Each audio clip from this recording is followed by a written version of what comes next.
Welcome to Before the Bat, the Gotham podcast, your guide to the TV show Gotham and all things Batman. I am Phil, and Kelly is knee-deep in wedding plans, but Tyler's still here. I am still here to face the Gotham, here to face the reign of the Penguin. He's back. Oh my gosh, dude. This season, I like this season. Yeah, I mean, they're giving us crazy about stuff. this season. I'm like, I think, one, there's no Fish. Okay? Not yet. So I feel like without Fish, that campiness that her character had, the series has just gotten better. Am I iffy because I feel like we're getting all these Batman villains without Batman? Yeah, but I think it makes it a much more interesting show. I just know I'm not going to Penguin's house for dinner. No. Well, I mean, it might be good, as long as that goulash, as long as you didn't murder his father. I guess. Oh. I mean, that was... Janine and I are sitting there like, how's he going to get him? Is he going to poison? Like, what's he going to do? And Jania's like, And I'm sitting there like, is she feeding him the dog? Or I was like, he feeding her the dog. That was my first thought, And then, like, as it went on, Janine's like, he killed and fixed the kids? Oh my gosh, dude. I was like, holy crap. I know, when he's like, they're not coming. I'm like, okay, he killed them. And then he's like, oh, she tasted better. I'm like, oh my god, he lectured the kids. Man, I was thinking, season 1, he was just like a gang boss, but Hugo made him a lot worse. That's what I'm wondering. I'm wondering if, like, because of the quote-unquote therapy, and like, now that he's snapping back into being Penguin, because of what happened to his father, I wonder if because of that he'll become worse. I think Hugo's the catalyst. I think he's going to make everyone worse this season. Yeah, my favorite character is back on the prowl. Who, Barbara? Yep. She just popped up. And I'm like, Hugo released her, and I'm like, kind of like, wonder how she's going to react now. Like, and she just happens to show back up at Jim's, just happened to show up at Jim's when he gets back on the force, and Barnes is like, here, Lee, call Lee. Yeah. Lee, that's my Jim impression. I can't. Yeah. I just want to be like, Jim, you're a dick. I can't wait to see, because who knows what Hugo did to her. Exactly. It's the one person that gets cured. Barbara. Because he said she was kind of like an experiment of letting her back out and seeing how she reacts. And I'm just like, okay, that's cool, but poor Jim. Oh, man. I did like Bullock in this episode a lot. Oh, yeah. Where he's like, I don't know, Captain. I haven't seen Jim Gordon. Then it just cuts to the next scene. Jim's chilling out in his apartment. I'm like, wow. Not even trying on that one, are you, Bullock? You're not even like, he's hiding down by the old mill. He's hiding at the abandoned factory. No, he's in my apartment. I know. I'm like, isn't that one of the first places the cops would look? Maybe. Yeah, especially like if they're like watching Bullock. But once again, we're thinking with the mindset of today, high class instruments and surveillance and CSI. We don't even know what time. Geneva once again was like, what time period is this? I'm like, I don't know. It's Gotham. Well, yeah, like when he broke into that one place, they had like one of those old computers with the big huge screen. I'm like, okay. But then he's got the flip phone. Yeah. So it's kind of like, I don't know. I like it because it makes it kind of more interesting. Because sometimes our technology can make things a little less fun. But because how in movies I was like, quick, think of some sort of dialogue or something why the cell phones don't work. My charger is gone. My battery's dead. I got no signal. All right, perfect. Go with that. But then it's like, meanwhile, the computer in the Batcave seemed pretty advanced. So I'm pretty happy that, it's the Batcave. He's Bruce Wayne. Oh, it's Thomas Wayne, whatever. Yeah. I'm like, man, if they ever going to bring this back in the office and Alfred's like, Mr. Fox, fix the computer. I was like, oh, finally, we have some, something that started at the beginning of this season that was supposed to be taken care of. Yeah, I knew when he went off to live on the streets. I'm like, oh, but when he gets back, that computer's gonna be done. I love when Bruce was being Robin Hood, chucking the money. Mm-hmm. He's like, here, poor people. And Kat's like, what are you doing? I know that. She's like, what? That just. He's like, I'm not a thief. I'm like, we could argue that different ways there, Brucey. Mm-hmm. But we'll let it slide. Especially some of that cheese had fallen over here, and pie. But that doesn't happen in real life. So, anyways, moving on. But that whole ending with him and Kat seemed kind of, forced. It's like, it's too dangerous for her. Well, let her live at the mansion. She'll be safe. Yeah, I know. How about, let her live at the mansion and just be like right there with you instead of Kat. You have to go back out on the street. Yeah, although I guess it's like, well, what kind of message does that send to your 13 or 14-year-old? Yeah, let your girlfriend stay here. He's rich. You could stay in your room. She could stay in your room, no problem. Martha Bruce, you can just share a room like you already were. I'm sure you two were cuddling at night. We have 10 bedrooms, but yeah, you can share a room. That's when Alfred just looks over and Bruce is like, you heard what you just called me, right, Master Bruce? Yeah, Alfred. She's staying in my room. And Kat's like, oh, what's going on? But no, like, I just think, I don't know, like, Kat, here's some money. Or even just, Kat, I can't go back on the street with you right now. There's something I have to take care of first here. Like, something about my parents. I don't know, let's not be super cryptic, Bruce. Let's just tell the girl you like, just be straight up. Like, look, hey, this is what's going on. This is what I gotta do. But he's afraid, but I guess they're still on the trail of his parents' murderers next week. I just want to give it a rest, man. Did you see the previews, though? Looks like we're getting Mr. Freeze again. And yes, that was exciting. I was like, everything freezes. I swear there was somebody else in there, too. I forget, but we're getting... Theo, yeah! Yeah, Galvan pops back up to be Azrael, which I'm still not quite sure how I feel about him being Azrael. Yeah. I'm kind of unsure. Well, in the comics, that was like a thing that was passed down through like a bloodline, like father to son. So, I mean, with that, I can get behind it, Mm-hmm. But it's kind of been neat if they had just done like John Paul Valley Sr. or something. I don't know. Yeah. Something where they make it a little bit more connected, but it'll work. Theo, it'll work. It's an alternate universe. That's why I just keep telling myself. That's why I think, like I said, like, you experience it for the first time, you're like, Gotham, prequel. And then you're kind of like, yeah, Gotham, Batman alternative universe. Mm. But let's talk about the Riddler.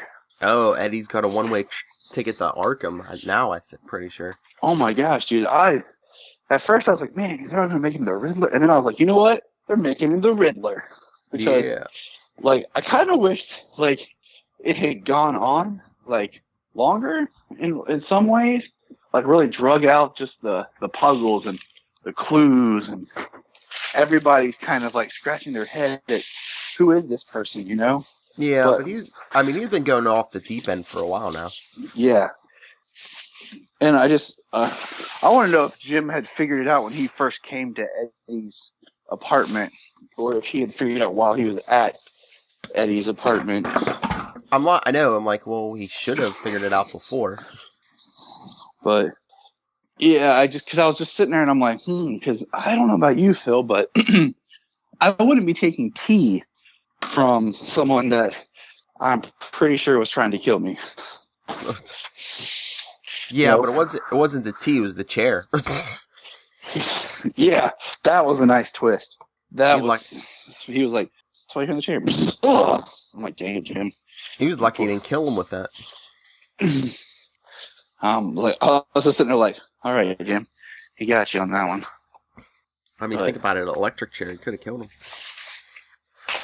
Jim's like, the chair? I've survived more than that. I eat gravel for breakfast. See, and you were giving Bullock crap, man. He took one for the team this episode to get some of that information, or what, that key or whatever. Oh my gosh, that was hilarious. He's like, go, Jim. And Jim's like, huh? He's like, just go. Go, Jim, I'm about to go. Go. Jim, I can't take this much more. Please go find out the information. Jim's like, okay. Still mad about Jim the waste. He didn't call leave right away. I know. I don't know if he's trying to keep her safe or what. Or he thinks he's keeping her safe. I don't know. That's like the biggest like trope of like, I'm keeping him safe. Yeah. How would you just say, hey, this is what's going on. Lee, I'm out. I'm cleared. Yeah. I mean, we got that trope just twice this episode with Jim and her, and then Bruce and Selena. I'm like, I'm keeping you safe. How about just be like, look, here's part of what's going on, but I just need you to stay away because I need you to stay safe. And I can't protect you if I have to do this. Oh, okay. Well, thanks for being honest with me, Bruce. You're welcome, Selena. You know, not that I want to make you mad and you become a supervillain or anything. Yeah. I don't know. It's as time goes on, I don't know if it's less likely, but do you think Barnes is dirty? Because just the way he tried to get Gordon to leave town are we going to find out Barnes is dirty? And he's going to be like, well, I tried to get you to leave town so I didn't have to kill you. I don't know if he'll be dirty or if it'll be one of those. He's so super, like, the opposite. Like, he's so super one-minded righteous that he can't take anything else, and he kind of, like, almost snaps on the reverse. You know what I'm saying? Like, he becomes bad because all he wants is good. He can't see anybody as anything else. So. Yeah, I don't know. So I bought Jania this really awesome nightshirt that has the bat symbol shining. And then it says, bring coffee. And since Jania loves coffee and works at a coffee shop and loves Batman, I just thought this was like God's send of just, okay, you have to buy this for your wife. Like, so she's walking around getting Solomon dressed, and I'm just like, I'm going to bring that back up because it's Batman. So, but I'm really liking this season of Gotham. It makes me just like, I'm actually intrigued and interested what they'll do for a third season. I don't have any idea yet or speculation, but did I forget? Did we get the actual confirmation? Is it renewed for season 3? Did they confirm yes, that? Because I saw they confirmed Gotham for season 3 and Lucifer for season 2 at the same time. I was gonna say I did remember the Lucifer, couldn't remember the Gotham. Okay, so. Man, who knows what will happen next season? But I'm in. Yeah, the whole Eddie's escape in the woods at the end was kind of lame. Oh my gosh! Oh, like, Captain Barnes was arresting him. He's like, "Shut up, Eddie. We heard the whole thing." And then he takes like 2 steps to run away, and he does like this awkward trip. I loved it. I loved that he tripped and like was just like, ugh. I was like, oh my gosh, that's hilarious. I was just waiting for him to go. Ugh. I'm just like, please, just like. Think manic. It's like freaking. It's like the freaking Riddler. Like think Riddler, but don't think. Don't think Jim Carrey and Frank Gorshin. Okay, Frank Gorshin did awesome at Frank Gorshin. Okay, he was awesome as the Riddler in Batman '66. That doesn't mean that's the only Riddler there is. Who do you want him to be, Jim Carrey? No, I wanted to look at the comics and be like, oh, all right. Think of like even more animated series style Riddler. You know, it'd be cool if they did like. There was a point, I think it was the early 2000s, where like the Riddler got like plastic surgery and like he started dressing nicer. Like he was wearing like expensive clothes and stuff, and he was like more dangerous. But he was like more confident, more dangerous. That would be cool if they did. If Eddie came back and he was acting all cool, like since we have this kind of evil Eddie persona, if that kind of like completely took over, and like the old Eddie is just gone, and he was like, I'm evil Eddie. I don't know, but I feel like it's a trope with a lot of actors up until like the Nolan verse of, oh, I'm a supervillain. Okay, that means I should act like this. I'm going to dance around and say, I'll get you next time. Exactly. Like, I'm going to take it to the max. And I really think we can not have every supervillain become a parody of Batman 66. Yeah. You don't have to go over the top a lot. Just keep it dark. But So how many more times have you seen Batman v Superman? Oh, I'm still sitting at the same. Okay. Wow.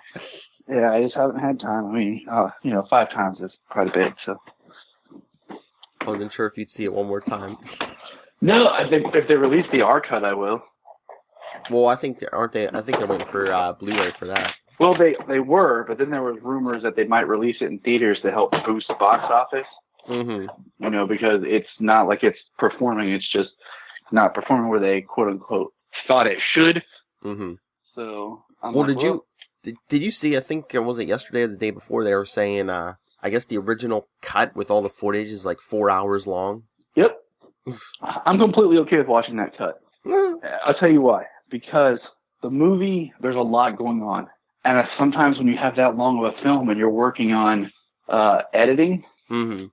you have to cut down and go bare bones. Like you're trying to, especially when you're trying to get too far, you lose stuff. And like for the first time I watched the film, I'm sitting there thinking to myself, like, okay, I can tell, like, I can see what's going on. Like, I can tell that, like, there's little things you have to, in your mind, kind of, like, put together mm-hmm. because it's not straight up told to you because, it's inferences you have to make because they don't have time to really be mm-hmm. blunt and really explain everything to you straight up.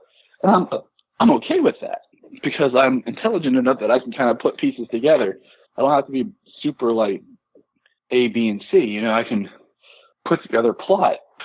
Yeah, but wouldn't it have been cool since they had 4 hours? Like, if they would have just made it 2 movies. The first movie is the Trinity meeting and, maybe the fight. And then the second movie was the death of Superman. Yeah. I thought, I'd like to see the 4 hours to kind of see where this is. Because in my mind, like, I always thought, and a lot of people did, that you're going to have, like, the middle act would have been actually Batman fighting Superman. Would have been, like, the middle act. And that could have been the cliffhanger. Yeah. And then the second, the third act would have had them fighting... Doomsday? Yeah. Mm-hmm. And I just feel like, okay, so what you could have done was had the first film been called Batman v Superman. Mm-hmm. All right? That was the first film. And then the second film was Dawn of Justice. Yeah, and I think you could have shut up some of these negative Nancys if, like, with 2 movies, both like 2 or 2.5 hours apiece, you could have went into more backstory and more, Batman would have more motivation for why he was going after Superman, and and then like you could have gotten into Wonder Woman more, and you could have. Okay, easily. We know that there was more film with the whole Africa incident. Mm-hmm. All right, you put that in. Okay, that thickens it up. The first part, Yeah. I'd have to see all the footage to really plan it out. But then you just have the first movie, end with Batman fighting Superman, and kind of that's what happens. And then, you could have done a lot more. And then even then, you talk about money. If you made it into 2 films, you'd make more money. Like, you film 1 movie and you're like, oh, we spent the budget for this. But if we split it and release it as 2 parts, we can make back more of our budget because they're going to get more people. Yeah, because, they already have 4 hours, so you basically filmed it as 1 movie, but if you split it in 2, you're going to, double your money. And the thing is, they should have, okay, so they released it now, okay? Mm-hmm. So let's say they released it in March, or released the second part in, June or July. I'd say, or...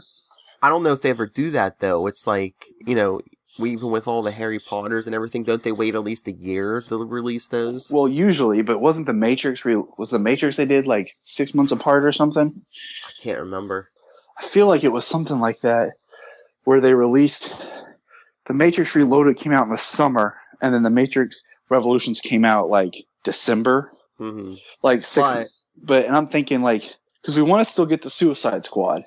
So yeah, I was gonna say Suicide Squad's coming in August, so I don't know if you want to put Batman v Superman if they want to put it that close. Do it like Christmas or something. It just kind of depends on how the stories play into each other, you know?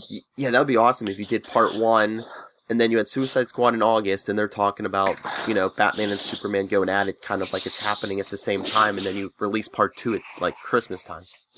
So, something like that. I mean, just because if you have that much footage, it also depends on, like I said, the footage itself. Because you want to create a movie that's still a good movie. You don't want to just pad it out with a bunch of off-pacing, slow scenes, stuff where you're like, oh, okay, like this is dragging.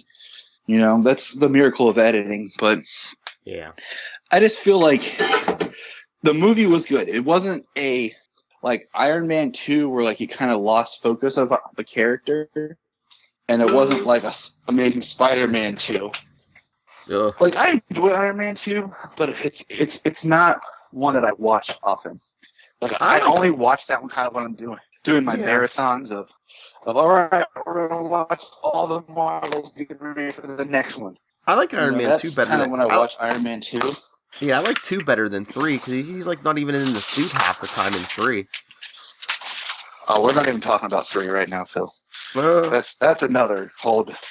But you know how like with Iron Man 2, they dropped the Demon in the Bottle story, trying to backdoor some S.H.I.E.L.D. stuff and, you know, set up the universe more, which I think it worked. It wasn't as forced as some people say.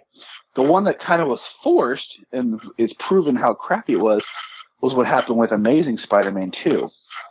Oh, they could have completely taken Jamie Foxx out of that movie. Oh, you mean, you know, Batman Forever Riddler? Yeah. Yeah. That's pretty much who he was. Like Jamie, like I said, like why couldn't in the first Amazing Spider-Man we got one scene after Uncle Ben dies where Peter's phone goes off, looks down and says Harry Osborn. He just steps out of the scene and says, "Hey man," and like it just kind of fades as he goes off and talks to Harry. We don't have to have an actor. We don't have to have somebody on the other side of the phone, but just enough to acknowledge Harry. Because look at it this way: I've moved a lot as a kid, and I had friends in middle school. I had friends in high school. But, you know, I'm not the same person that I was in high school that I was in middle school, that someone I hadn't seen in years shows back up. We're just going to kind of pick up where we left off. So, hopefully Spider-Man should be a lot better next year when his new movie comes out because Marvel has control back. Oh, I have complete faith in Marvel with it, so I'm not even worried. I'm just kind of pointing out to these movies that tried to set up bigger universes and failed. Yeah. Like The Force, like they threw in the Sinister Six. They're trying to backdoor, and it was just like, you're doing way too much. Yeah. They feel like they have to do multiple villains half the time. It's like, you know what, sometimes if you have a good story, just do one villain. Yes. I mean, let's look at this, okay? The Dark Knight did Ra's al Ghul and the Scarecrow. But they did it in such a way that it wasn't like, hey, let's team up and fight Batman. They were already intermixed in each other's story. Batman Begins. Dark Knight Rises, you know, did Bane and tied back into the League, which worked. And Catwoman was kind of this villain, but yet anti-hero character that was kind of in the middle. And it worked. Joker was the main villain, along with the mob fading out in the second one. And then when Two-Face showed up, it didn't feel forced, you know? Yeah. All the old movies like Penguin and Catwoman, Riddler and Two-Face, Poison Ivy and Freeze, all felt like, you hate Batman? I hate Batman. Let's hate Batman together. Wait, you were talking about Spider-Man. I was going to say about the new movie and the Bring It Back to Batman. Did you see who I guess they're in talks with? Maybe I don't know if it's confirmed or if they're just in talks with them, but who they're talking to play the villain in Spider-Man? Yeah, Michael Keaton. Michael Keaton. I loved it. I saw a meme online that said, started in a Spider-Man movie, now it's playing in a Batman movie, and it was J.K. Simmons. That started in a Batman movie, now playing in a Spider-Man movie. It's Michael Keaton. And I was like, hey, it's whatever, man. Yeah. If it works, it works, you know? I was talking to Enough Said guys. We were trying to, we were speculating who he could be. We're like, are they going to do a brand new villain? They're not going to repeat, are they? Maybe he'll be the Vulture or... That's what I hear most speculation on, is the Vulture. And, you know, my thing is, Jeannie and I were talking about this last night because bringing it back to Batman, they announced that indeed Affleck is looking at directing, starring in a solo Bat film. Yeah. That's probably one of those DC released 2 dates for 2 films. They haven't confirmed what they are. The biggest speculation is it a solo Bat film and a sequel maybe of some sort, like a Suicide Squad 2, a Wonder Woman 2, or something like that? Mm-hmm. Or is it a Superman solo film? But, we were talking about with the Batman solo film, like what we want to see as a story. What would you want to see as a solo Bat film, Phil? I saw a lot of speculation. I know I saw Killing Joke. Killing Joke would be good, but since they're doing the animated movie, I don't know if they'd do that. See, this is me. Like I haven't put all the story. This what? Well, I was gonna say the one I really thinking would be good, but you'd have to introduce all the Robins is Hush. Well, see, I thought about Hush. Okay. Mm-hmm. But then I thought part of the fun of Hush is the mystery angle of who Hush is, and you'd have to strip it down to bare bones, and would it be really good? Now, with the Hush story idea in mind about somebody kind of in the background, my idea, and I haven't fleshed out all the details just because I just thought I was working on this the other night, was movie opens. Okay, it opens with you can have it opening with Batman and Robin apprehending the Joker and Harley, if you want. Okay, so this really cool scene of Batman and Robin, and then Bruce wakes up. He was remembering. Okay, and then Bruce wakes up and he's getting ready. Then what you do is you introduce the Red Hood in town. Okay, and he's come up to clean up Gotham because it seems like the theme of these movies is after Superman, and presumably now after Superman's death, all these villains and stuff are starting to crawl back out. So the Red Hood is now in town. He's going to finish what Batman started. So you have Batman and the Red Hood, not really like he's an antagonist, not really the villain. Now he figures out it's Jason. He goes to, puts it together. We're going to use part of Under the Red Hood inspiration. He goes to Ra's al Ghul, and when he goes to Ra's al Ghul to find out about bringing Jason back, he meets Damian. And he learns that he has a son and Damian. And kind of the central theme is the idea of the adopted son that he failed and now the biological son that he failed. Now, meanwhile, the main overarching villain, I think, could be the Riddler.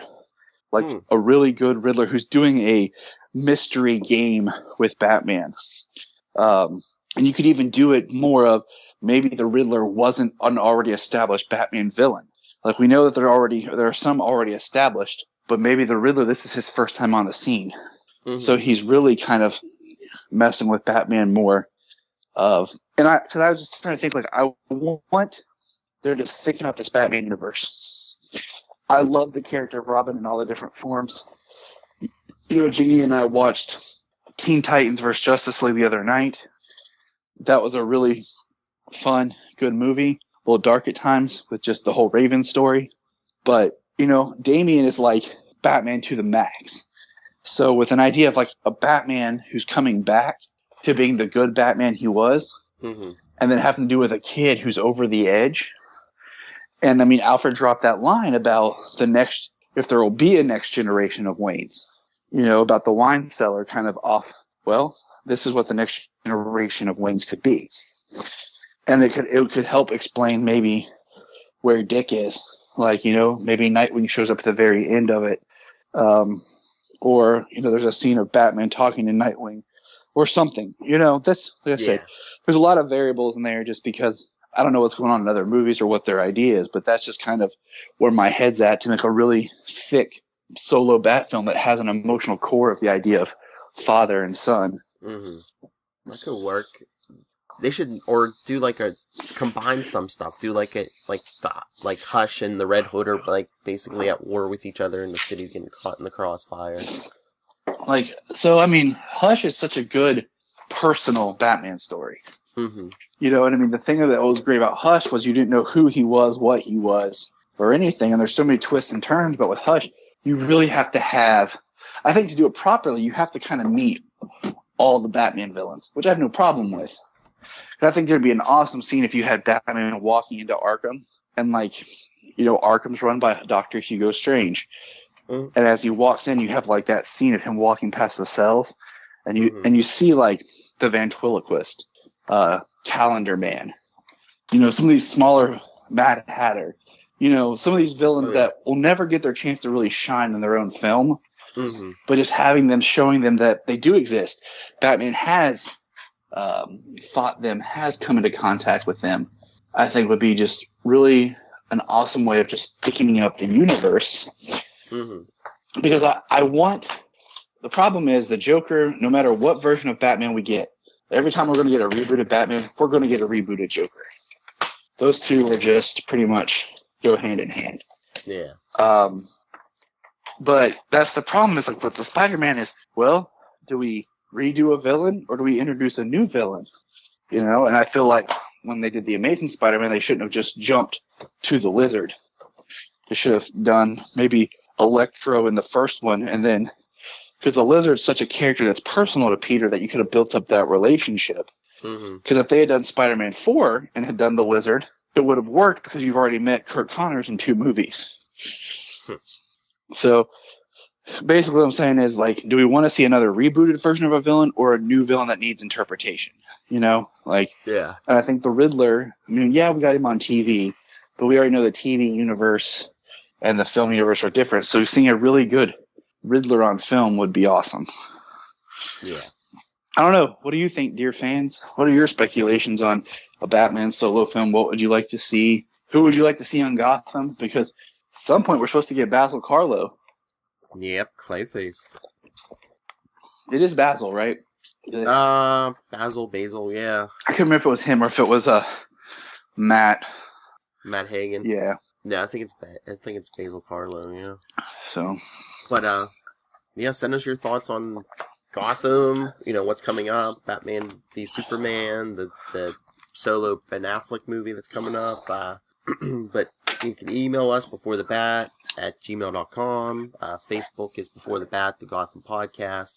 Twitter is @BeforeTheBatPod, where I'm usually live tweeting the new episodes, but I didn't get to it this week. Sorry, fans, but I'll be there Monday.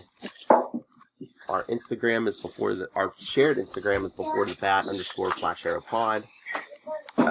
Tyler, where can people find you? Find me at JTYPatrick on just about any kind of social media. And you can also find me and my lovely wife, Jania, at the Krypton Report as we talk about Supergirl and all things Kryptonian. All right. And you can always talk to me anything DC or Marvel. NightwingPDP@gmail.com. Twitter is @NightwingPDP. Instagram, Periscope, it's all NightwingPDP.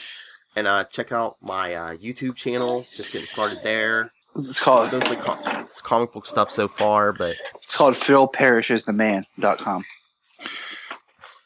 Yeah, if you want to advertise. That's what I type in to find you. Wow. All right, is that it? Yep. All right, everyone. Well, join us next week. Looks like something's hitting the fan next week. Theo, Mr. Freeze, it's all there. So come back and join us. All right. Bye. Same bat time, same bat channel. Same bat time, same bat channel. Gotham.